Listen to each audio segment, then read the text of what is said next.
demostrado científicamente. Quiero, repito, pedirles mil disculpas porque me habrán visto gesticular, no me habrán escuchado decir algunas cosas que creo haberlas pensado, pero no necesariamente expresado. Les ruego que nos disculpen por empezar tan tarde. Te ruego, César Luis, que me disculpes.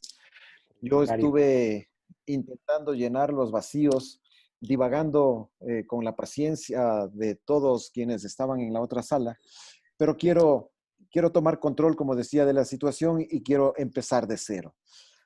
Decirte, César Luis, como les explicaba a quienes estaban acompañándonos en la otra plataforma, que esta consultora es una empresa de reciente creación y que lo que busca es llenar un espacio en el mundo de la política, en el mundo de la consultoría política.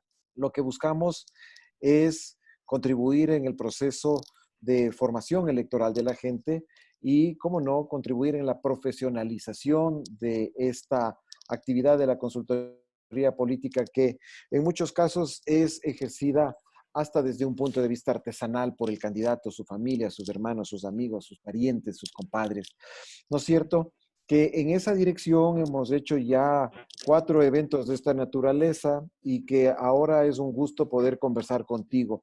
Presentarles a todos a César Luis Bartelotti. Él es un joven abogado y además consultor político y también tiene el defecto de ser un político en activo, de manera tal que quiero compartir con César Luis nuestra doble condición de colegas, la condición de colegas por el lado de la abogacía, el mundo que nos ha conmovido desde el primer momento, y por el lado de la consultoría en la que estamos tratando, como decía hace un rato, de profesionalizarnos y de emprender camino.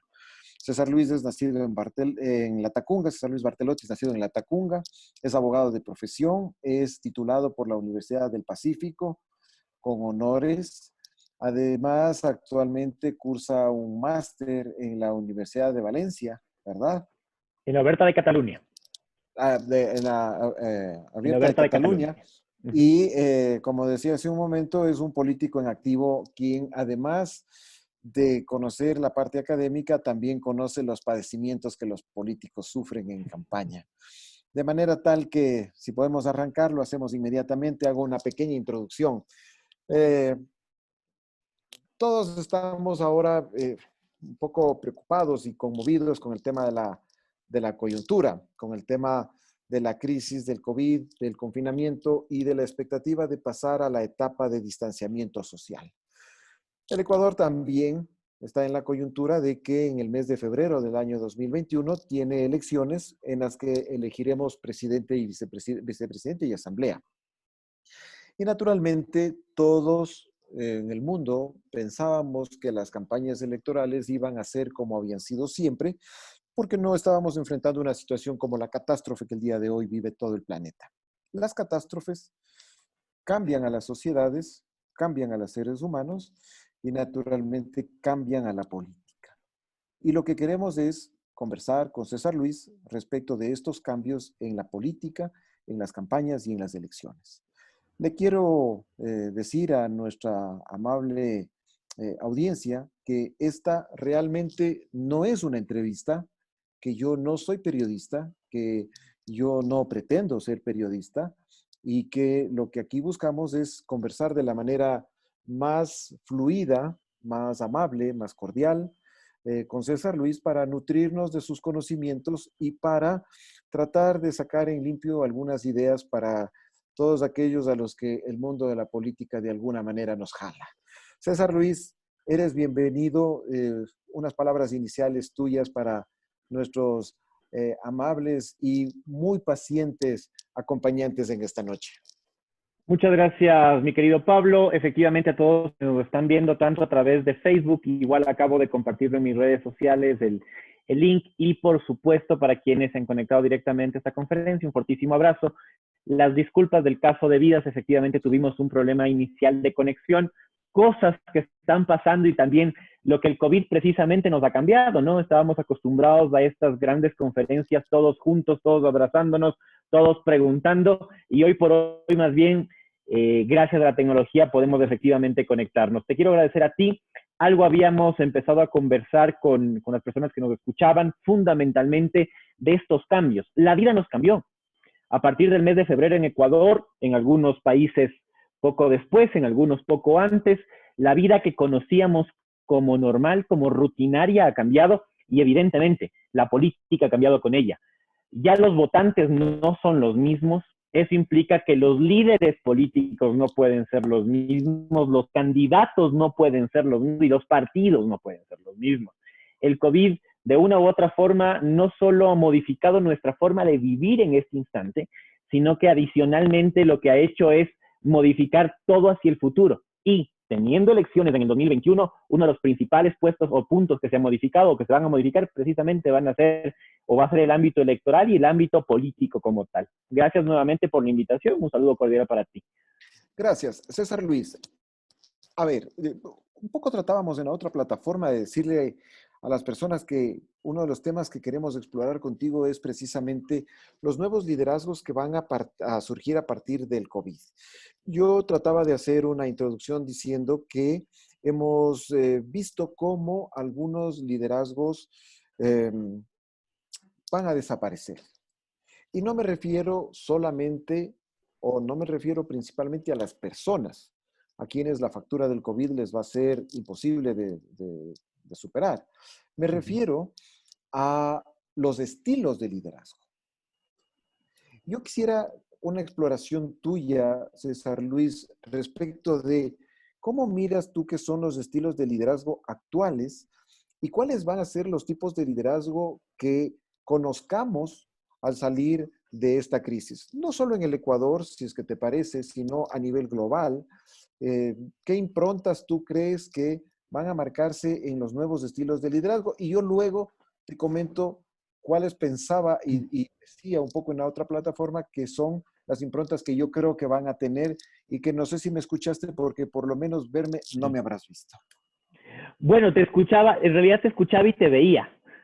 El problema que tenía en la otra plataforma era que era yo a quien no se podía finalmente conectar.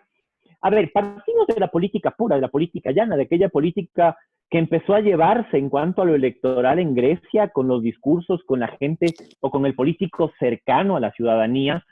Yo sigo creyendo y pude hacer una tesis al respecto para graduarme de abogado, porque mi tesis además, si bien me graduaba de abogado, fue sobre ley electoral y particularmente sobre promoción electoral de las redes sociales. Contrario a lo que muchos dicen y muchos piensan, no ganan todavía elecciones. Las elecciones se las sigue ganando en la calle, las elecciones se las sigue ganando o se las seguía ganando con el contacto diario con la ciudadanía. Y eso es importantísimo porque no podemos olvidar de dónde estamos viniendo. Estamos viniendo de siglos y siglos en donde la gente se acostumbró a verle al político, al menos en campaña, muy, muy cerca.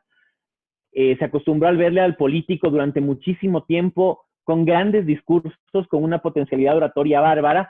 Hoy por hoy, con grandes recursos en cambio de multimedia y evidentemente con presencia en redes. De ahí venimos. Venimos de una política que se ha hecho en la calle, de una política con la que tenemos el contacto, de una política que de una u otra forma nos ha seguido sirviendo para conectarnos entre políticos y ciudadanos. Esa es la política de la que venimos. La política a la que vamos, en cambio, es la política del distanciamiento social por obligación, pero del acogimiento social por necesidad. ¿A qué me refiero con acogimiento social? Sí, la política va a cambiar después del COVID. El político ya no podrá ir a abrazar a 100 personas porque además será prohibido. Ya las concentraciones masivas a las que estábamos acostumbrados muy probablemente no se podrán realizar porque tendremos que mantener la distancia de al menos 1,50 m o 2 metros entre personas. Y eso implica que ni la plaza más grande logren tener evidentemente una concentración como la que teníamos antes donde todos estábamos pegados. Hacia eso vamos. Perdona una interrupción. Entonces, por favor. ¿Tú crees que la política de tierra está un poco de salida por esta crisis y que nos vamos a quedar en las campañas de aire? No. Definamos un poco lo que son campañas de tierra y de aire. La campaña de tierra es esa del recorrido, de estar con la gente, de estar presente, y la de aire fundamentalmente es de los contenidos multimedia y hoy por hoy redes sociales. Yo no creo que la campaña de aire vaya a terminar, porque la campaña de tierra vaya a terminar, por una razón. El votante quiere seguirle teniendo a su líder cercano a él. ¿Qué es lo que va a acabar pasando? Que la concepción tradicional de las grandes concentraciones, de las caminatas, de las caravanas motorizadas que terminaban en una gran concentración, van a tener que ir probablemente cambiando por recorridos cortos en espacios cortos sin mayor cercanía real o cercanía directa. A mí no me sorprendería que en la elección del 2021 tengamos a postulantes a presidencia o asamblea, y el Parlamento andino evidentemente también, con megáfonos hablando lejos de la gente, pero caminando por las calles. No me sorprendería que volvamos muy probablemente a esas técnicas rudimentarias en razón precisamente del distanciamiento social. La campaña de tierra siempre va a haber, porque aparte de eso, esa es la que nos permite ganar elecciones. Las redes sociales nos dan presencia, pero la campaña de tierra es la que acaba convenciendo al votante. Un votante. Vamos a volver al perifoneo entonces. Muy probablemente vamos a volver al perifoneo, muy probablemente vamos a volver a los spots reales, muy probablemente vamos a volver a las concentraciones pequeñas. ¿Qué son estas concentraciones pequeñas? Que tú vas con el candidato y te paran 10, 12 personas y el candidato tiene que estar listo para dar un discurso para 10 personas, porque no puedes perder 10 votos, no puedes perder 12 votos, no puedes perder los 20 votos que acabas de encontrando ahí. Y creo además que vamos a volver a la política de tradición familiar. ¿A qué me refiero con esta política de tradición familiar? Vamos a volver a hablar de política en la mesa. Algo que de a poco se ha ido perdiendo. Bueno, se perdió Tú y yo venimos de dos hogares políticos que hacían eso. Se perdieron en los últimos 10 años porque las familias terminaban peleándose, ¿no? Así es. Y terminaban dejando de verse y de reunirse precisamente por la política. Tengo un apunte ahí. Yo creo que en el tema de los nuevos liderazgos, esta crisis lo que nos deja es clarísimas algunas cosas que eran a los que yo me refería cuando empezaba la charla, es que van a haber unas improntas distintas. Me parece a mí que, por ejemplo, el político tradicional, el político profesional, va a tener muy serias dificultades de conectar con la gente porque los nuevos liderazgos van a venir de la sociedad civil que en estas crisis demuestran toda la potencialidad que tiene. Esa por una parte. Por otra parte, en relación con el tema de los nuevos liderazgos, yo creo que se viene un liderazgo de las generaciones jóvenes que han demostrado una enorme dinámica para enfrentar estas crisis. Refería, por ejemplo, hablando de sociedad civil y de juventud, tú habrás visto, como lo veo yo en redes, activistas recogiendo enormes cantidades de alimentos para ser solidarios con la gente, para suplir un vacío que el Estado ha dejado. ¿Cómo miras tú esa parte del nacimiento de los nuevos liderazgos? Y luego entramos a las nuevas formas de hacer campaña. ¿Cómo miras tú o tú crees que de esta crisis salen favorecidos los políticos tradicionales, los políticos profesionales? Por el contrario. Creo que este cambio hacia la sociedad civil, y venía anotándolos un par de apuntes que creo que son importantes, surge también en razón del nuevo tipo de votante que tenemos. El 41% del votante ecuatoriano es menor de 35 años. Eso implica que prácticamente 1 de cada 2 votos o es millennial o es generación Z. 1 de cada 2 votantes tiene un interés particular. 1 de cada 2 votantes lucha por temas particulares. Y eso hace que sea más cercano al ejercicio político de la sociedad civil que al de un partido político. Porque los partidos políticos han sido incapaces de mimetizarse con fuerza con las nuevas necesidades o con los nuevos discursos de los jóvenes. Yo tengo 31 años. Mi generación es una generación que soportó un montón de cosas. En primera instancia, la llegada del Internet como un boom de información, como un boom de contacto, como un boom de trabajo, como un boom de absolutamente todo. La generación siguiente a la mía, que es la de mi hermano menor, es una generación que en cambio vivió ya entendiendo al mundo mucho más amplio, con muchas más libertades y con causas mucho más específicas. Entonces tú tienes a chicos mayores de 16 años que ya pueden votar, en todo caso a partir de 18 hasta 35, insisto, en este 40-41% del electorado, que tienen temas puntuales de discusión. ¿Cuáles son esos temas puntuales de discusión? Los temas puntuales de discusión son, por ejemplo, sí o no al aborto. Tienes grupos de sociedad civil que están a favor del aborto, grupos de sociedad civil que están en contra del aborto. Sí o no al matrimonio homosexual, grupos a favor del sí, grupos a favor del no. Sí o no a la legalización del cannabis, grupos a favor del sí, grupos a favor del no. Yo tengo Y 50, esa yo tengo 52 y estoy a favor de todas las tres cosas que acabas de plantear. me faltaba el último, que era la adopción homoparental. Grupos a favor de la adopción homoparental, grupos en contra de adopción homoparental. Y son una generación, o somos una generación que se va moviendo precisamente en relación a eso, a puntos y no a partidos. No hay ideología. Yo en lo personal, César Bartelotti, voy a poner mi ejemplo porque quiero graficar.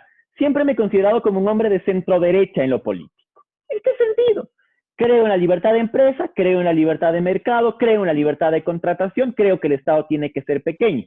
Pero en esa posición tradicionalmente conservadora, soy pro todo lo anteriormente dicho también. Creo en el aborto en casos de violación, con algunas restricciones, creo en el aborto en casos de violación, por ejemplo, el aborto terapéutico, el aborto eugenésico, creo en el matrimonio homosexual, creo en la adopción homoparental, creo en la legalización de la marihuana. Ese tipo de cosas son las que no cuajaron en los partidos. ¿Por qué? Porque los partidos no fueron capaces de adaptarse a lo que esta generación, el 41% de votantes quiere. ¿Y quiénes sí se adaptaron? Los gremios o la sociedad civil. Entonces, la política que sale beneficiada del tema del COVID es aquella política que se hace desde la sociedad civil, desde los grupos de la sociedad civil. Yo no veo a ningún partido político, con un acercamiento a estos temas de sociedad civil reales después del COVID. Sí, en cambio, veo a los grupos de sociedad civil fortalecidos y siendo importantes referentes. De ahí que ellos logren dar el salto a unirse a un partido por la necesidad de número y ser candidatos y ganar es distinto, pero al menos quienes salen fortalecidos en imagen son los grupos de sociedad civil indudablemente y a nivel nacional. Con dos precisiones. La primera, eh, dentro de las características de los nuevos liderazgos a los que yo les daba unas ciertas improntas, hay que señalar una adicional que tú de algún modo la dejas ver, aunque no lo has dicho, sí lo has dicho de modo un poco más explícito, digamos, es que son sociedades o liderazgos de gente altamente conectada, ¿ya? Y en relación a la segunda parte, a lo mejor lo que sucede es que los partidos políticos se quedaron hablando a las audiencias a las que estaban acostumbrados a hablarles. Entonces, dejaron de hablarles a las audiencias, a los hijos de sus audiencias tradicionales, ¿no es cierto? A lo mejor lo que ocurrió es que los partidos políticos se quedaron conversando, si es que se podía hablar en la política tradicional de un diálogo y no de un mensaje unidireccional, se quedaron hablando con las audiencias que tenían históricamente, pero se olvidaron de mirar a los hijos de sus audiencias, que son los chicos a los que tú refieres, ¿no es cierto? Y te hablo de los partidos tradicionales, izquierdas democráticas, liberales, conservadores, que todavía el día de hoy siguen hablando a esas audiencias, a los padres de estos chicos, y cuando tú lo que nos estás diciendo es hay que hablar a los chicos, ya no hay que hablar a los papás, porque los que votan son el 41% de esos chicos.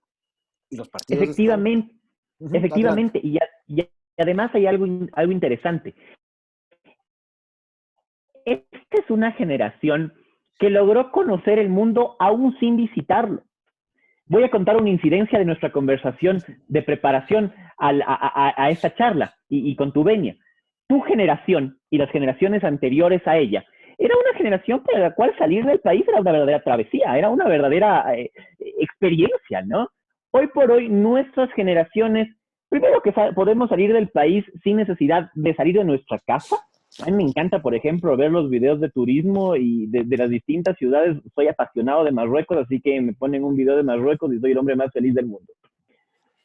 Pero además puedes empezar a viajar dentro del país incluso bastante barato, de forma muy económica en grupo y lo demás. Entonces es una generación que ha conocido el mundo de forma distinta y te pide cosas distintas. Por ser altamente conectada ocurre eso. Por César Luis, supuesto. Ajá.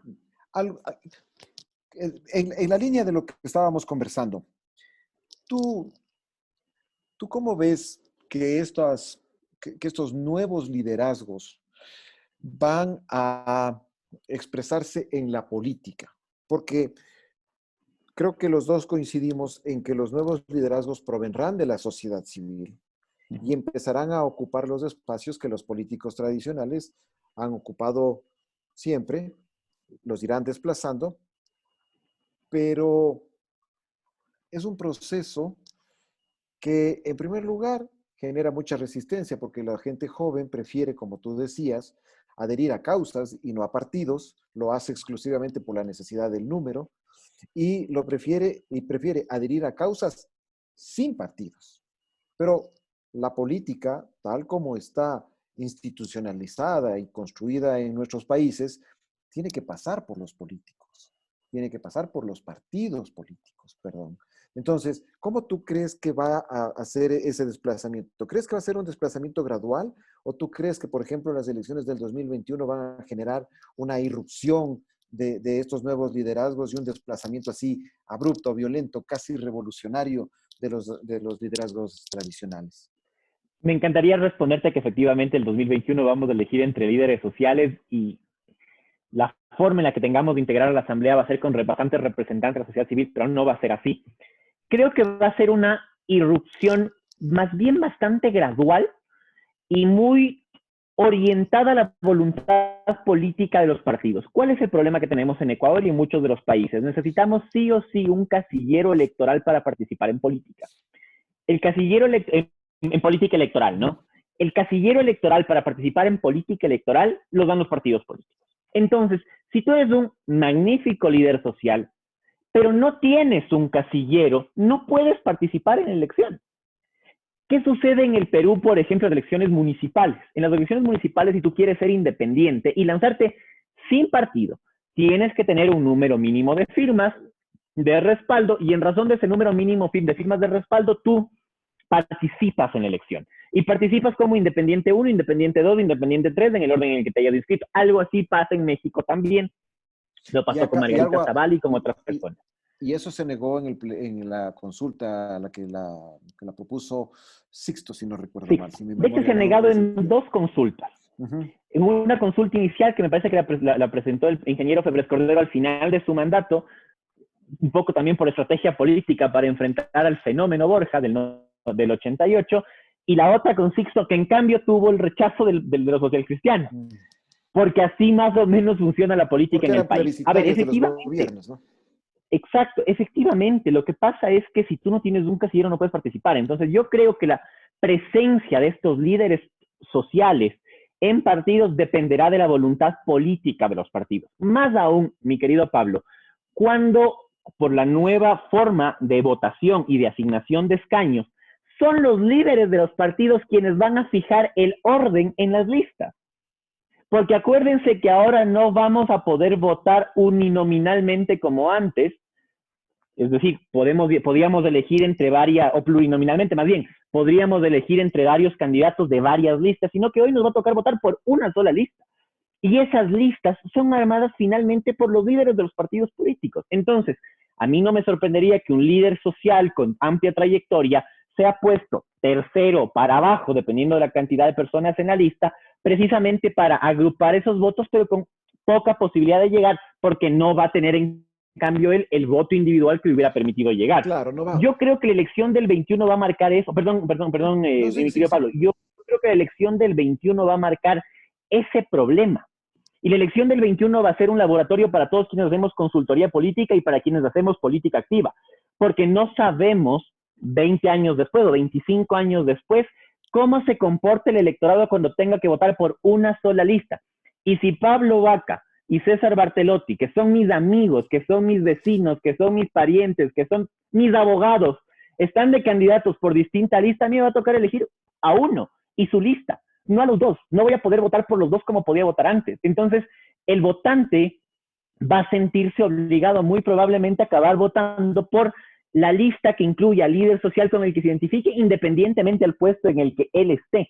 Y eso va a hacer que esta irrupción, que la idea sería que sea violenta y que tengamos a líderes sociales participando en política, apenas empiece a verse en el 21 y tal vez se logre consolidar en el 23 en las municipales, pero más por el tema de distritos y la necesidad de votos ubicados que realmente por la voluntad política de los partidos. Quisiera coincidir contigo, pero tengo una impresión distinta. A mí me parece que el hartazgo de la sociedad en general por la crisis, la situación económica, lo que va a hacer es que la gente regrese a ver a otros lados. Efectivamente, lo que tú dices puede ocurrir en la medida en la que a una persona con una amplia trayectoria en la sociedad civil no le den la posición estelar que merece o que, a la que aspira, y eso evidentemente condicione el voto en tal o cual sentido de quienes adhieren a su causa. Pero creo yo que en el análisis macro de la situación post-COVID, lo que va a imperar, lo que se va a manifestar en las elecciones del 2021, va a ser esta sensación, primero, de hartazgo de los políticos, segundo, de castigo por el manejo de la crisis, y tercero, de una esperanza de quien le ofrezca una condición económica mejor, porque el post-COVID no va a ser solamente una crisis sanitaria, sino va a ser una crisis económica de dramáticas consecuencias para la gente. ¿Cómo miras tú en todo este escenario la conducta, la gestión básicamente de los gobiernos locales? Porque decíamos hace un rato en la otra plataforma, decíamos que lo que parece que sucede el día de hoy es que hay un divorcio entre la gestión de la crisis y la comunicación de la crisis.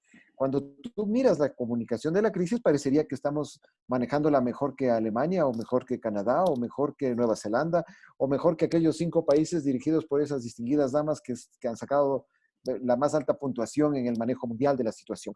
Pero claro, esa comunicación de la crisis se estrella contra la realidad. En mi opinión, te escucho la tuya, se estrella contra la realidad que es la gestión de la crisis.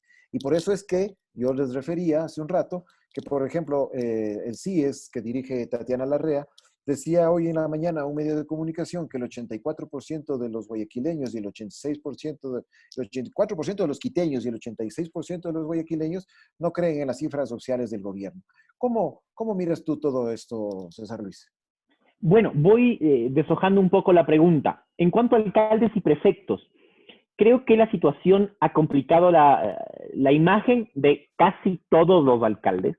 De pronto, con excepción del doctor Yunda en Quito, y tal vez algún otro alcalde en un municipio más pequeño, de pronto los que están pasando amarillo, con excepción de Durán, es decir, Palora, tal vez Méndez en Morona, Santiago, la gestión de todos los alcaldes ha tenido críticas. ¿Por qué ha tenido críticas? Porque la ciudadanía percibe que no actuaron lo suficientemente rápido en declarar la emergencia sanitaria municipal, que podían hacerlo, en destinar los fondos suficientes y necesarios para efectivamente enfrentar esta crisis. Te pongo un ejemplo: en la Tacunga, mi tierra querida, hace 3 semanas hubo un inconveniente entre las vendedoras del mercado cerrado y la administración municipal de la Tacunga, porque el túnel de desinfección de las vendedoras del mercado cerrado que ellas hicieron con su dinero no era lo suficientemente bonito para ponerse en el mercado cerrado. Entonces era mejor mandar a hacer uno del municipio, idénticas características técnicas, según entiendo, para ponerlo en el inicio. Entonces, ese tipo de cosas igual de inútil, va minimizando la imagen de alcaldes. Ajá. Igual de inútil, según los expertos, porque dicen que estos túneles de desinfección no sirven para nada. Pero en todo caso dan esa sensación de seguridad, claro, ¿no? Claro, es una acción más. Y en cambio, en el tema de prefecturas, yo veo a las prefecturas votadas. Si yo le pido a quienes nos están viendo, mencione usted 2 o 3 prefectos que haya visto usted que hayan hecho algo en la época del COVID. No sé si es que alguien tenga una respuesta. El prefecto de Cotopaxi ha entregado, por ejemplo, víveres de una gestión interesante. Al prefecto del Guaya se le cayó un puente en plena pandemia, tuvo que dedicarse al puente.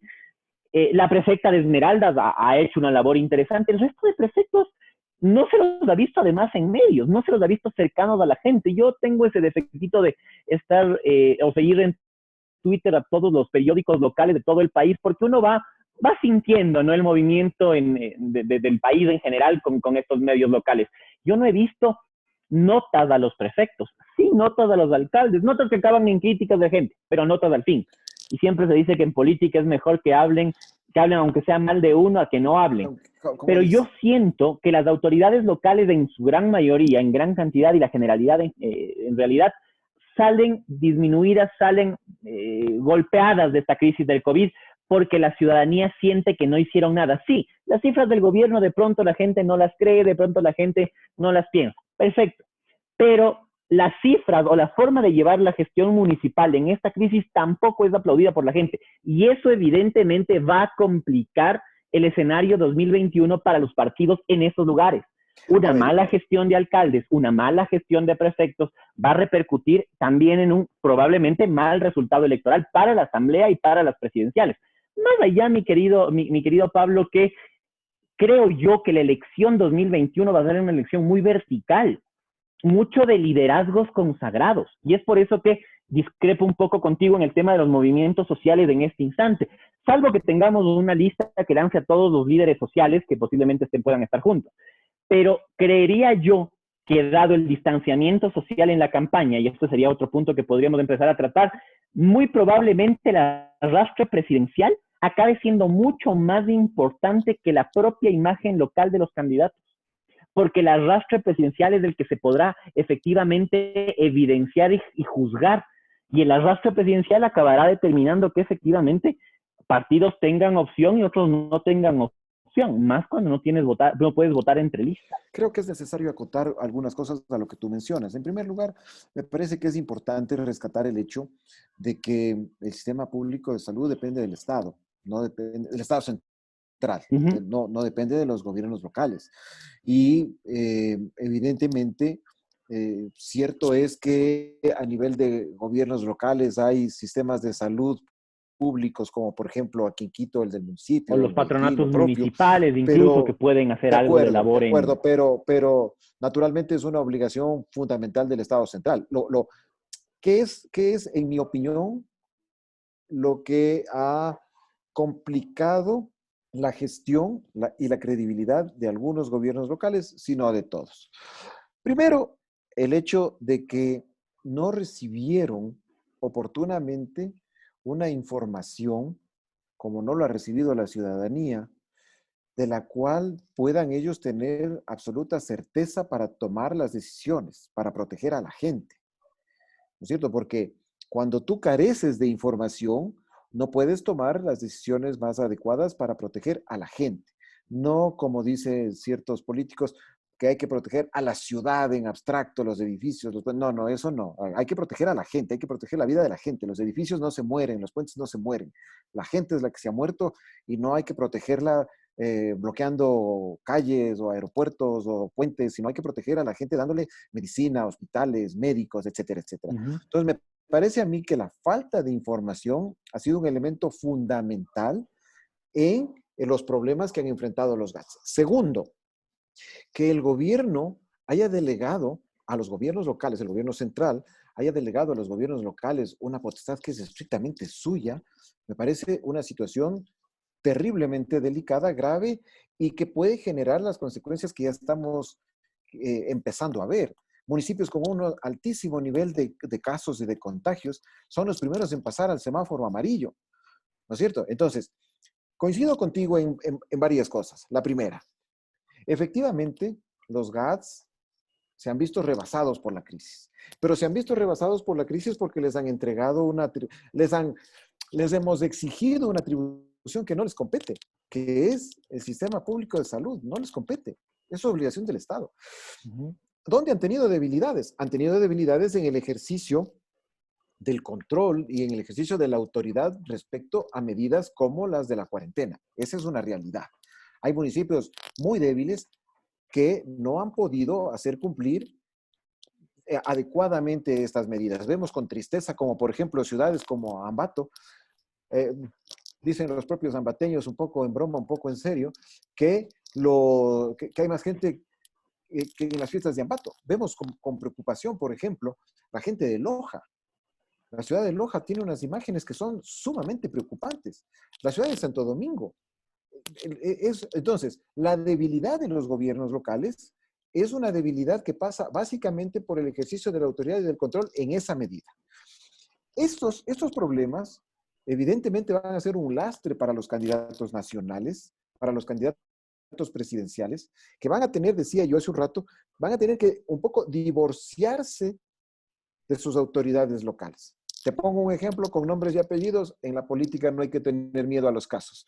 ¿Qué pasa con Nebot, por ejemplo, acercándose a Cynthia Viteri en el manejo de la crisis? Le va a ir mal porque se va a hundir con ella. Entonces va a tener que haber ahí un divorcio. ¿Qué pasa con un candidato a la presidencia que goce de la simpatía del alcalde de Quito? Le va a ir mejor porque aparentemente hay un mejor manejo de la crisis. Entonces, se van a producir estos matrimonios y estos divorcios en los diferentes territorios y eso sí va a ser un problema. No sé hasta qué punto ocurra lo que tú dices con esta cuestión del voto vertical, Vertical, por así del decirlo. arrastre del que tú presagias que va a ocurrir. No sé hasta qué punto suceda eso, porque sí hay dificultades en el territorio que tendrán que ir siendo identificadas oportunamente en el momento de llegar a las elecciones. Ahora, verás, hay un elemento adicional ahí.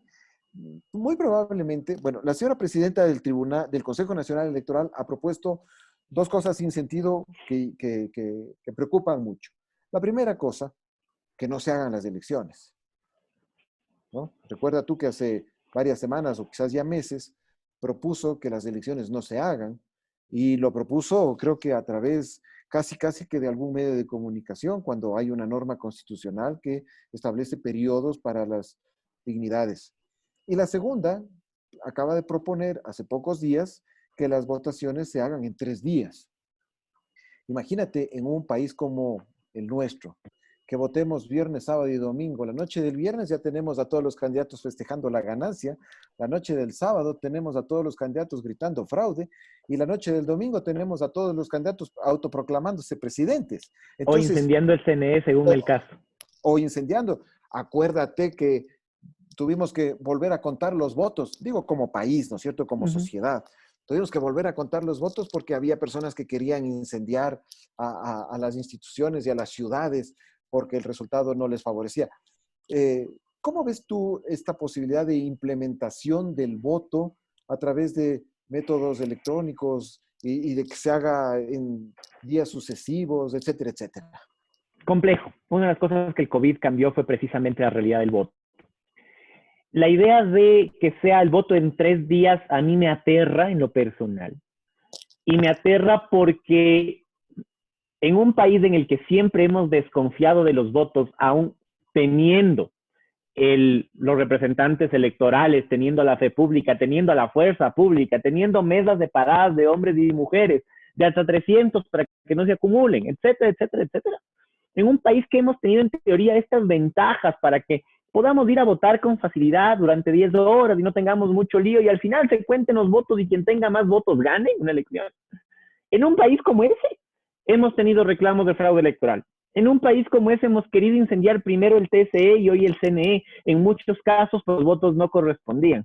En un país como ese, hemos tenido elecciones que se han definido por 10, 12 votos. En Atacunga o en Cotopaxi tenemos un caso específico de un diputado o de un candidato diputado que perdió su diputación por 11 votos. Cosas como esas han pasado en un país que no tenía crisis del COVID. Si es que con esto pues hacemos una votación de 3 días, en el cual en un día sean las personas que no tienen el voto facultativo, en el siguiente día solo mujeres y en el siguiente día solamente hombres, tendremos la sensación que el voto facultativo no corresponde al voto real, el voto de mujeres no corresponde al voto real y el voto de hombres no corresponde al voto real. Además, que evidentemente es más caro. No solo en el costo para la organización de las elecciones, sino en lo que representa. La mayor parte de recintos electorales son unidades educativas. Eso implica que esas unidades educativas deberían dejar de trabajar en razón del cierre desde el miércoles para cerrar jueves, recibir material electoral, organizar como tal todos los espacios para la votación del viernes. Esos mismos vocales deberían ir el sábado y el domingo y en consecuencia debería pagárseles 3 días y no solamente uno por su contribución cívica. Implicaría muy probablemente que el costo como tal de la organización del proceso electoral sea mucho más alto. La otra propuesta que son los medios telemáticos me suena mucho más, sin embargo tiene un gran inconveniente, la verificación de la identidad del votante. Ya se ha hecho o ya se hicieron proyectos en la provincia de Azuay, prácticamente en todo el Azuay, respecto al voto. Y claro, tenías el inconveniente de que muchas personas mayores de 65 años jamás habían utilizado una computadora e iban a votar por la persona y tenían su pollita electoral, como hemos visto que muchos tienen la pollita electoral o tenían la pollita electoral y no eran capaces de ubicarlo. ¿Qué siento yo, mi estimado Pablo, que puede ser la solución adecuada? Una que incluso la conversamos contigo en algún momento. Que el horario de votación se extienda de tal manera que ya no sea de 7 a 5 de la tarde, 7 de la mañana a 5 de la tarde, sino que se extienda, por ejemplo, de 6 de la mañana a puede ir a votar y que las mesas ya no tengan a 300 personas en su padrón, sino probablemente a 150. Incrementamos evidentemente el número de mesas, pero evitamos la concentración de la gente. Obviamente, además, mi estimado Pablo, todo esto va por el hecho de la conciencia ciudadana al momento de ir a votar. Si yo veo una cola muy grande y empiezan a piñarse, yo simplemente no voto en ese momento. Tengo todo el resto del día para hacerlo. Pero la organización electoral sí podría ir por achicar el padrón en las mesas, extender el horario electoral y que finalmente se realice en un solo día, con las vedurías necesarias. A mí lo que me aterra, usando tu palabra, es que ese tipo de propuestas salgan de la presidenta del Consejo Electoral. Porque si sale de algún actor político que no sea el responsable de organizar las elecciones, sirva y pase. Pero como tú señalas, que a quien el país le ha entregado la obligación de organizar unos comicios transparentes, eh, tenga esas propuestas, me parece terriblemente grave. La gente es muy generosa con nosotros, nos acompaña todavía. Tratemos de agotar un par de temas más y nos despedimos porque esto en lugar de una hora ha durado 2 y hemos saltado de plataforma.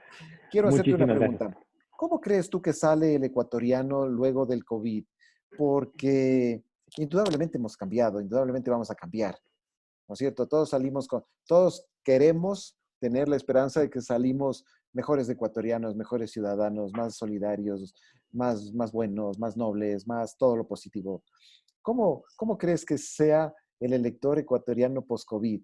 Porque todos nuestros hábitos han cambiado, ¿no? Somos ahora personas mucho más conectadas que antes, somos ahora personas que hemos empezado a desarrollar otro tipo de tareas. Yo tengo que decirte que en mi opinión,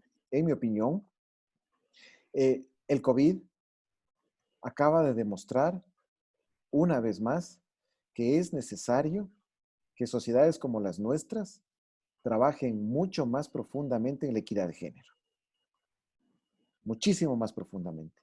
Porque mira tú, por ejemplo, las esposas que trabajan, que estudian, están el día de hoy haciendo las cosas del hogar, arreglando la casa, cocinando, teletrabajando, siendo profesoras en las tareas y en la educación virtual de sus hijos y asistiendo a clases telemáticamente en la tarde o noche. Entonces, el COVID nos ha puesto nuevamente en escena y ojo que no hablamos de la violencia intrafamiliar, nos ha vuelto a poner nuevamente frente a nuestros ojos que es necesario trabajar mucho más profundamente en la equidad de género, porque quizás a nosotros se nos está complicando una o dos tareas. Hay mujeres que tienen 5 tareas que antes no tenían. Y esas mujeres y nosotros todos vamos a salir a votar, pero vamos a salir a votar de un modo ya somos otros, ya somos distintos. ¿Cómo miras tú al elector post-COVID? Completamente distinto al pre-COVID. A ver, el elector post-COVID sale primero con la desesperación de no tener dinero. En muchos casos con la desesperación de no tener trabajo. La cantidad de despidos, terminaciones por fuerza mayor, mutuo acuerdo y todas las formas de extinción de las relaciones laborales se han multiplicado exponencialmente. Entonces, el elector en primera instancia sale preocupado porque no tiene plata o porque no tiene trabajo. El elector sale además, en muchos casos, habiendo aprendido a hacer cosas nuevas y sin verles a los políticos hacer lo mismo. Este elector que tienes al frente sale aprendiendo a cocinar de la cuarentena cuando nunca en mi vida había nunca había estado cerca de una cocina. Y no he visto ningún político haciendo una receta. Hay que hablar con tu mami para ver qué pasó. Aunque sea quemando las papas fritas. Hay que hablar con tu Salimos mami un para poco ver más por qué no te gorditos enseñó. también. ¿Cómo? Creo que hay que hablar con tu mami para preguntarle por qué no te enseñó a cocinar de chiquito. ¿Sabes? Y en realidad es una de las cosas que hoy aprendí y que me siento feliz de la vida después de regresar a la Tacunga a poderles cocinar. Salimos un poco más gorditos. ¿Y por qué hago esta referencia? Porque tampoco hemos visto, con excepción de uno, a ningún político haciendo ejercicio en casa. Fabuloso, ¿no? ¿Qué te parece lo de Lucio haciendo sus clases de gimnasia? A mí Súper me parece interesante. fabuloso. Súper interesante, súper interesante. Me parece que es una estrategia bastante interesante en política, porque finalmente, si tú estás encerrado y no tienes nada que hacer y empezaste a engordar un poquito y de pronto viene un político que no solo te habla de política como todo, sino que además te da su rutina de ejercicios y te logra hacer bajar unos gramitos, pues no está mal. Mira, aunque Pero no bajes nada, ¿no? Pero sí, aunque no bajes nada, pero tienes la idea de que lo vas a hacer. Me pareció Pero, muy en su sitio el por hombre ahí supuesto. moviendo el mueble de su sala y haciendo su calistenia, ¿no? Lo que pasa es que el político post-COVID tiene que ser así. El político post-COVID tiene que hablar menos de política y más de problemas reales. Si antes del COVID tenía que hacerlo, hoy tiene que hacerlo mucho más. Ya tiene que hablar de empleo, tiene que hablar de contratación, tiene que hablar de garantías, evidentemente, pero también tiene que hablar con el votante que en muchos casos sale con crisis de pánico. ¿Cuántas personas no tuvimos pánico? ¿Cuántas personas no tuvimos bajones sentimentales? ¿Cuántas personas no tuvimos cualquier tipo de crisis a lo largo, y me incluyo, de esta cuarentena, que ya es sesentena en realidad? ¿Cuántos no hemos tenido este tipo de problemas en cuanto a nuestra desesperación por salir? Entonces el votante sale, en primer lugar, insisto, preocupado por la plata. En segundo lugar, probablemente queriendo tener a un político que haya sufrido lo mismo, que haya tenido sus mismos problemas. Sale además de muchos casos con un familiar o amigo contagiado y por ende exigiendo un mejor sistema sanitario a nivel nacional.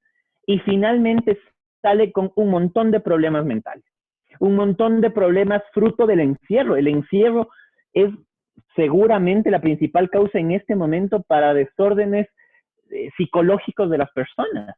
Ese es el votante que sale, ese es el votante que va a acabar votando. Y además hay muchos votantes que salen con la esperanza de que esto mejore, pero que se van a dar con un piedrazo por la contracción de la economía durante los próximos al menos 6 meses. Ese es el votante post-COVID y es el votante al que el político tiene que apuntar. Ese es un votante impredecible, en consecuencia. Indudablemente, Es un votante indudablemente. impredecible. Mira, Rocío nos hace una pregunta, te la transmito. Ella habla puntualmente porque está conectada desde allá. Nos dice, ¿cómo ven el escenario político y la mirada de la coyuntura del tema Bolivia?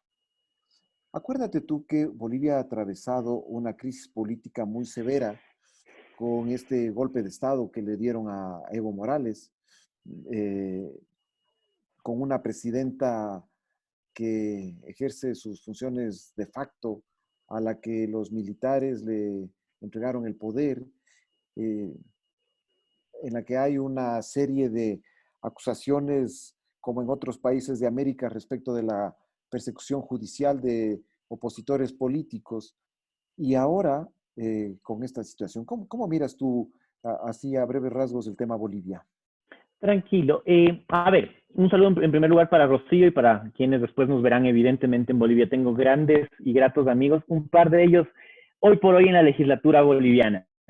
A ver, ¿cómo veo a Bolivia? Veo a Bolivia profundamente dividida en lo político y en lo social. Las encuestas revelan que el MAS sigue teniendo muchísima fuerza y eso implica que el respaldo al expresidente Morales de su proyecto político sigue siendo inmenso. Veo una política una Bolivia además dividida en razón de que no ha sido capaz la ex oposición del MAS, hoy oficialismo, de unificarse en una sola propuesta. Veo a una Bolivia un poco desesperada en razón de que la presidenta candidata tiene que hacer lo políticamente correcto, pero también lo administrativamente correcto. Y cuando confluyen eso en medio de una pandemia, estamos complicados. ¿Qué es administrativamente correcto? Administrativamente correcto es, por ejemplo, que el manejo de la salud sea evidentemente intachable, que el manejo de la salud sea la prioridad nacional, que es lo políticamente correcto, que eso se vea, pero que además de ello esté presente. ¿Tú ves una Entonces, Bolivia? uh-huh, Discúlpame solo para tener tu opinión. ¿Tú ves una Bolivia nostálgica más o menos al estilo ecuatoriano? sí, muy probablemente sí. A ver, Bolivia además tiene esa particularidad de que, se quiera o no se quiera, Morales tuvo en su elección más del 45%. Es decir, no discutamos del porcentaje respecto a las diferencias, pero más del 40 o 45% lo tuvo. Ya que después hubo el 10% de diferencia o no, que hubo el pedido de fraude, cosas por el estilo, ya, ok, más del 40 lo tuvo. Eso implica que el 60 restante era una oposición que iba además fragmentada. Yo siento que sí hay nostalgia electoral respondiendo a tu pregunta y es por eso que el señor Arce del MAS tiene la primera fuerza en todas las encuestas y además en teoría tendría mayoría parlamentaria, independientemente a si gana o no gana la presidencia. Pero además veo a una derecha tan fragmentada y tan egoísta que no ha sido capaz de unificarse para ganar la elección. Al señor Arce, el señor Arce necesita el 40%, no necesita más. Porque ni Áñez ni Mesa van a ser capaces de llegar al 30%. Los dos juntos sí, los dos por separado no. Yo veo a una Bolivia que muy probablemente sí responda en la próxima elección a una fórmula pro más, contra más, pero que finalmente acabe siendo una elección en la que se defina quién es el contra más y entre votar por ellos, que fueron mis rivales en primera vuelta y con los que me estoy matando además de en primera vuelta, o votar por Evo, que ya o el partido de Evo que sabemos que le podemos, va redundancia, votar ahora con B grande, del poder, me toca elegir. Yo sí, si veo una Bolivia dividida, veo a una Bolivia que de pronto se está hasta desangrando en lo político. Y lo que sí anticipo para el caso boliviano, sin ser un experto en la política boliviana, es un Congreso inmensamente fragmentado. Yo, Un Congreso en donde muy probablemente sea la primera fuerza política, muy probablemente con mayoría, pero con una oposición quizá lo suficientemente fuerte para no dejarle gobernar, pero a la vez tan dividida entre ellos que la repartición de espacios de poder logre que, si es que no gane el MAS, sea mucho más difícil para quien gane con minoría en el Parlamento. dos cosas. La primera, Rocío me dice por chat, con todo respeto, aclarar, no hubo golpe de Estado. Por supuesto, Rocío, lo que yo dije es un juicio de valor mío, no, por supuesto no tiene por qué reflejar la opinión de todos. Que por cierto Tú, yo no lo comparto. ya, Yo vamos, coincido con Rocío en que no hubo golpe de Estado. vamos 2-1, pero no es cierto. No, mira, estamos conversando y si Rocío pues nos da su punto de vista, nos enriquece. Por La supuesto que ventaja, sí, un abrazo cordial para ella. la ventaja de hablar de política es esa, es que podemos discrepar, ¿no es cierto? La afirmación aquella fue una afirmación en la que yo me sostengo, pero es mi punto de vista y en la más absoluta transparencia y honestidad, yo hago público el hecho de que la opinión de Rocío es distinta a la mía y que la opinión de César Luis es coincidente a la de Rocío. Sobre eso podemos conversar cualquier otro rato y podemos conversar con Rocío. Yo quería repetir algo que decía un poco al introducir tu comentario. Yo lo que veo es que eh, hay grandes nostalgias en los países como los nuestros y que esas nostalgias se van a manifestar en las urnas. Eh, Me imagino yo que gran parte de la población boliviana estará pensando cómo habría manejado Evo Morales esta crisis. Uh-huh. Y nosotros hemos visto que acá en las redes también se han hecho comentarios de acérrimos opositores a determinados políticos diciendo cómo habría manejado esta crisis X o Y persona. Entonces, creo yo que los electorados también responden a estas nostalgias, ¿no es cierto?, de cómo se habría manejado, cómo se habría gestionado la crisis, cómo se habría comunicado la crisis en Bolivia o en Ecuador, o cómo se está manejando en la Argentina, etcétera, etcétera, etcétera. No hay que olvidar, y César Luis en eso coincidirá conmigo, el voto, el votante, eh, es una cuestión básicamente emocional. Es una cuestión básicamente emotiva, y si el votante siente que fulano o sutano lo hubiera manejado distinto o lo hubiera manejado mejor, pues es una cuestión que está posicionada en su fuero interno y que evidentemente no tiene manera de comprobación científica para que cambie esa percepción. Rocío dice: al renunciar Evo y dejar ese vacío de poder de 48 horas, se cumple la constitución política por orden constitucional. Por supuesto, Rocío, yo transmito tus opiniones porque de eso se trata, ¿no es cierto? Rodrigo Jacome nos dice: también quisiera preguntarles, por favor, ¿qué posibilidad tendría la derecha en el país? ¿Quieres arriesgarte tú o quieres que me arriesgue yo primero? Empiece Dale, usted, dale. yo ya tengo mi criterio fijo, así que empiece Dale, dale. usted. No, no, no, no me anticipo yo para cambiártelo. Dale, te escuchamos. A ver, yo creo que la derecha tiene la opción real de llegar a segunda vuelta, siempre y cuando intente llegar al centro, intente mostrarse mucho más central. Indudablemente el correísmo tiene una fuerza política muy importante, lo mostró en las seccionales. Tengo algunas anécdotas que les puedo contar en algún otro diálogo respecto a eso, cuando me decían que estoy loco, pero el correísmo en general podría llegar a representar entre el tal vez 18 y el 25% en primera vuelta. Con aliados, sin aliados, más o menos 18-25. La derecha tradicionalmente tiene una autodefinición en el Ecuador entre el 35 y el 40%. ¿A qué me refiero con esto?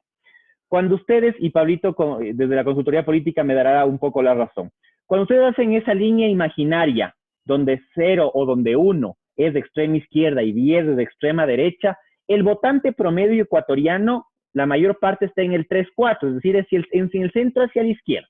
A partir del 5-6, que sería la centro derecha, en adelante, estamos, me incluyo, más o menos del 35-40% del electorado.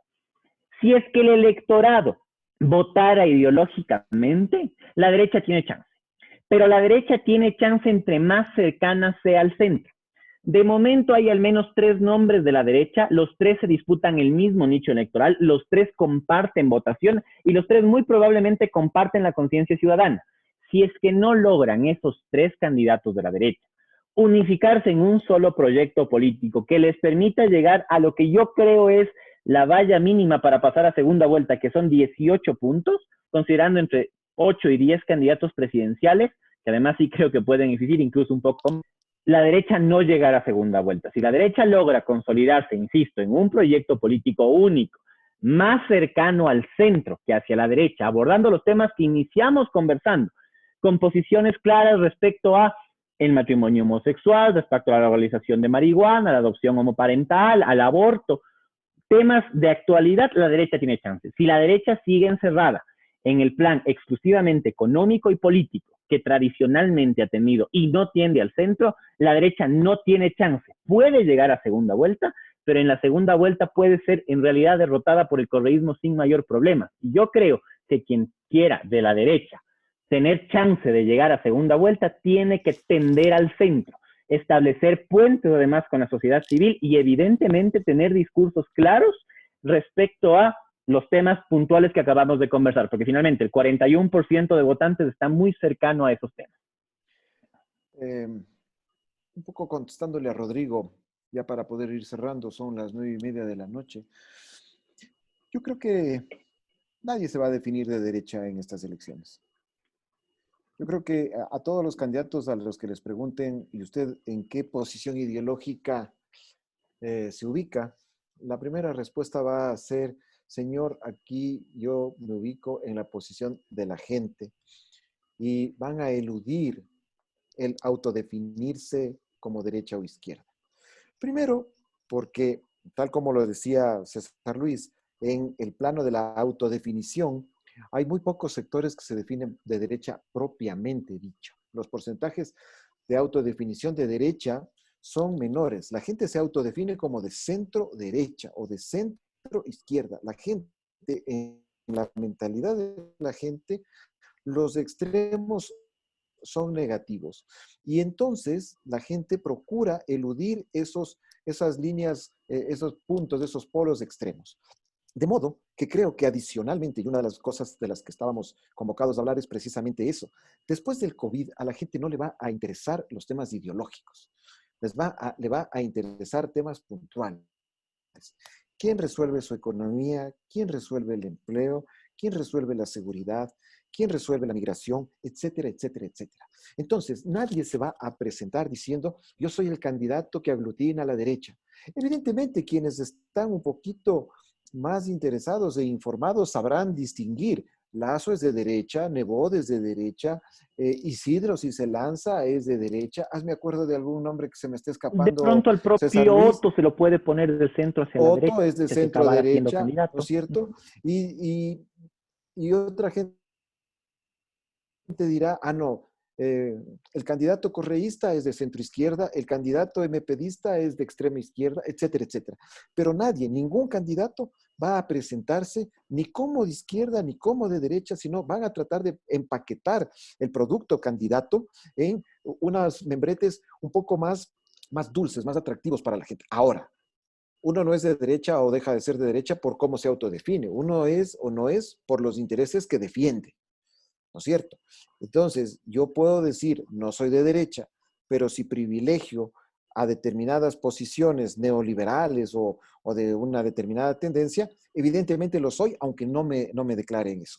Ese tipo de candidatos, como bien analizaba César Luis, en primer lugar, son muchos, están muy fragmentados y muy difícilmente van a tener renunciamientos personales.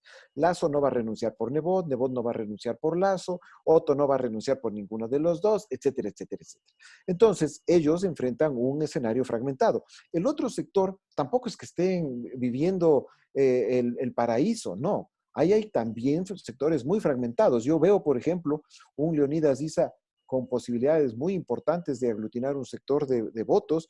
Veo un candidato correísta, cualquiera que sea, con una posibilidad de aglutinar un sector importante de votos. Ambos llegan fragmentados.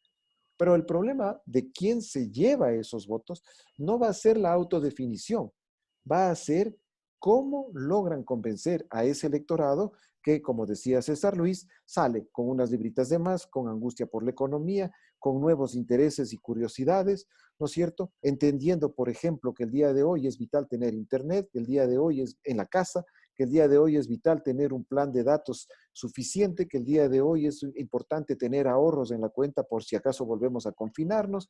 No, la gente no va a estar preocupada de las peleas de los políticos. No va a estar preocupada de si la asamblea o de si el gobierno. No, la gente va a estar preocupada de esas cosas puntuales, de si tiene que vender el auto para poder pagar las deudas que tiene y que no ha podido cumplir por estar 2 meses encerrada, la educación de los hijos. Muchos colegios están quebrando, muchos colegios están cerrando, los hijos se quedan sin educación a inicios de un año lectivo. Hay educación por computadora y muchos no tienen acceso a Internet. Entonces, me parece a mí que, como sabe César Luis, las elecciones no se ganan con ideologismos a través de los cuales se logra llegar a la emoción de la gente, al corazón de la gente, a la parte más sentimental de los votantes. ¿Alguna No, cosa, César Luis, solamente adicional? adicionar el comentario o al comentario este con otra pregunta que veo que también Rodrigo efectuó respecto a las posibilidades de un outsider. Depende también en el caso del outsider de dónde provenga este outsider. Yo creo con la posibilidad de un outsider real, salvo que venga de la sociedad civil, como habíamos comentado al inicio de esta conversación, porque el outsider, en primero, no va a poder crear un partido político. Ya no tiene tiempo para recaudar las firmas y crear su propio partido político.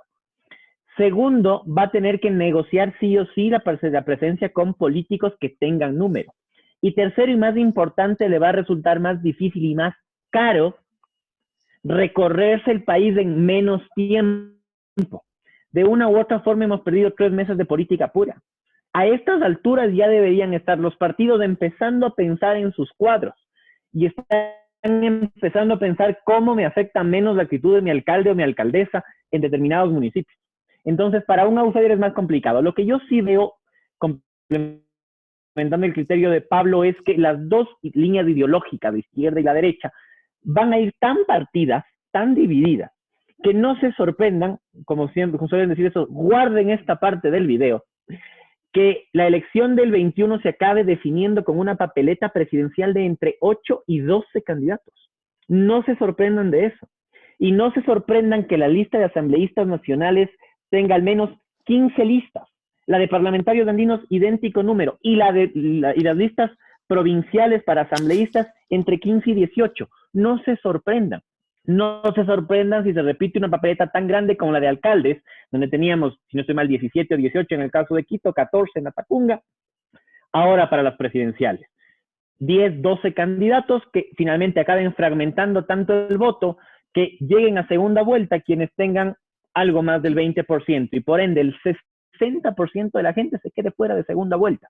No se sorprendan que eso acabe pasando y que en consecuencia en segunda vuelta los pactos se acaben dando no solo los Mordoré o los de la regalada gana, sino muchos de otros colores como efectivamente creo yo que puede acabar sucediendo.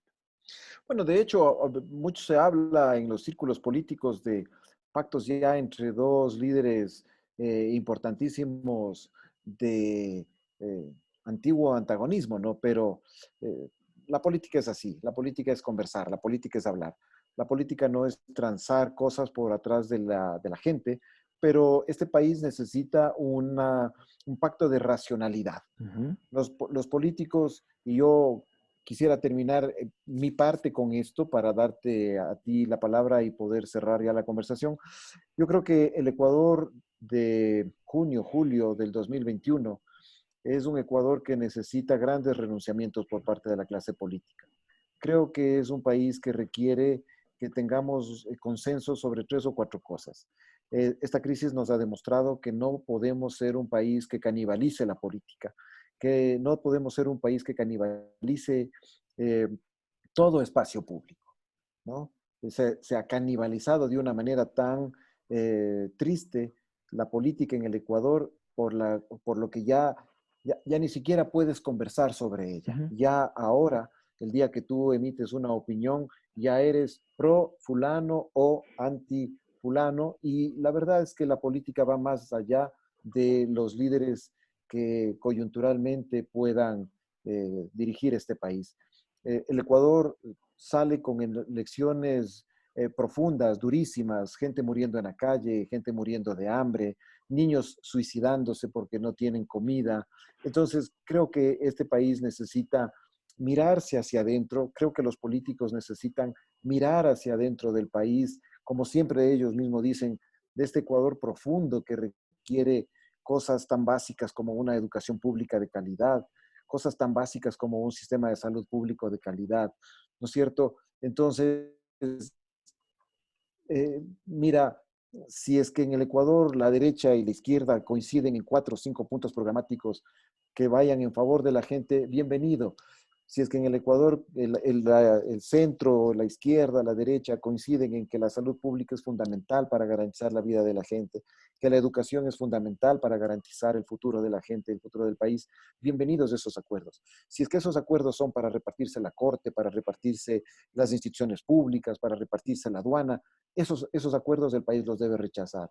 Pero la política tiene que ser una forma civilizada de discrepar, tiene que ser una forma civilizada de cogobernar inclusive, porque tú muchas veces gobiernas desde la oposición, ¿no? Acuérdate de aquel viejo líder político en el Ecuador que cuando perdió las elecciones dijo gobernaremos desde la oposición. Entonces, yo creo que César Luis, lo importante de conversar con gente como tú, con otras personas, es entender que la política tiene que ser un espacio de reconciliación del país. La política no puede ser un espacio de enfrentamiento en el país. Que todos tenemos ideas distintas, sí, pero que Rocío discrepe conmigo en una posición y resolvamos violentamente esa discrepancia, Eso no puede ser, eso debe dejar de ser. Ya a estas alturas del partido, no importa quién lo provocó, no importa quién lanzó la primera piedra. Yo estoy seguro que en Oriente Medio ya a nadie le importará quién disparó el primer balazo, sino a todo el mundo le importará volver a la paz. Y el Ecuador, de alguna manera, salvando las distancias, de solo un ejemplo, necesita volver a la paz, necesita volver a la civilidad, necesita volver a la institucionalidad. Creo que si nosotros después de esto logramos como sociedad entenderlo y practicarlo, el costo en vidas de esta crisis no es que habrá valido la pena, sino que nos hará entender que sí podemos mirar hacia adelante. Por favor, ayúdanos cerrando esta conversación, César Luis, con algunas palabras que quieras decirle a la gente que pacientemente nos ha acompañado y ojalá tengamos la oportunidad de volvernos a sentar a conversar sin tanto viacrucis. Muchísimas gracias, Pablo. En primera instancia, agradecerte a ti por la invitación. Es un placer tener estas conversaciones. Vuelvo a contar una incidencia en la preparación. Tuvimos una charla de más de 2 horas, precisamente hablando de política, y 2 horas muy, muy enriquecedoras en realidad. A todos quienes nos vieron en directo, muchísimas gracias también por haberse dado todo este tiempo, prácticamente 2 horas y media, en las que hemos estado hablando de política, que es tan complicado. Y fundamentalmente mi mensaje final quiero hacerlo en 2 elementos. El primero, entregar un mensaje esperanzador a la gente. Juntos vamos a poder salir. La ciudadanía ha demostrado que aún en las peores crisis de este país, como ciudadanos hemos podido salir y esta no será la excepción. Si mantenemos las medidas de distanciamiento social en medida de lo que podemos y efectivamente respetamos algunas disposiciones, este país saldrá, se levantará. Finalmente, el desarrollo de los países está también en su gente y los ecuatorianos, si algo tenemos, es que nos levantamos de absolutamente todo, de terremotos, como decía Santa Marianita, hasta de malos gobiernos. Entonces, efectivamente es el momento de levantarnos y tomarnos la mano. Y lo segundo, mi llamado adicional a la ciudadanía a que entienda las formas en las que muchos estamos viviendo esta pandemia. El momento de solidaridad no es solo con la entrega de víveres, entrega de cosas, con la entrega de pronto de utensilios o de temas sanitarios. También es con la paciencia y con el entender de cómo otras personas viven la pandemia para no caer en crisis de depresión o en algún otro tipo. Si es que la gente utiliza plataformas, redes sociales para divertirse, para pasar estos días de cuarentena, entendámoslo. Pongámonos en el zapato del otro y que esa sea la gran lección post-COVID, independientemente de las elecciones que fue lo que hablamos hoy, que la gran lección post-COVID sea ponerse en los zapatos del otro, entender que el otro tiene sentimientos y pensamientos distintos a los míos y que en conjuntos podemos hacer cosas grandes. Esos son mis mensajes. Nuevamente, muchísimas gracias a ti, gracias a Polianalítica y evidentemente a quienes nos han estado viendo. Muchísimo abrazo a quienes nos vieron también a través del Facebook Live. Hay interesantísimos comentarios. Los vamos a seguir leyendo. Bendiciones para todos. Muchas gracias a todos. Les pedimos nuevamente 1000 disculpas por las dificultades que tuvimos inicialmente. Esperamos que eso no vuelva a ocurrir. Aquellas personas que no pudieron conectarse precisamente por eso, nos vamos a encargar de hacerles llegar en la grabación de esta segunda parte y vamos a tratar de convocarles en una nueva ocasión para contar con su gentil compañía y seguir conversando sobre estos temas. Buenas noches a todos y muchísimas gracias. Un abrazo, César Luis. Muchísimas gracias, Pablito.